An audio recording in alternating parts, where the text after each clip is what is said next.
นนี่เลยเดี๋ยวแบบหนึ่งดับเครื่องก่อนเสียงดังเฮ้ยตกใจหมดเลยวันนี้มากับนี่เลย Kawasaki ZX10R ครับเพื่อนๆคันนี้ได้เป็นแบบสติ๊กเกอร์ลายรังผึ้งนะแบบว่าเจ้าของเก่าติดมาแบบโคตรเฟี้ยวโคตรหล่อเลยนะเพื่อนๆพาร์ทคาร์บอนมีท่อนะเป็นทรงที่เป็นแบบคล้ายๆอาคาทรงอาคา GP นะแล้วก็มีคาร์บอนอีกล้อทองนี่ดูไล่น็อตไทเทด้วยนะครับปอกแฮนด์โดมิโนอีกคันนี้สวยๆเลยนี่ดูเปิดราคาให้เลยคันนี้ไม่แรง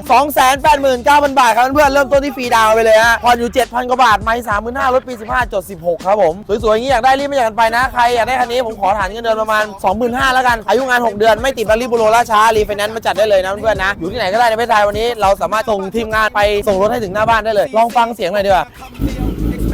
เสียงลองดูวิไปแล้วทุกคน let's go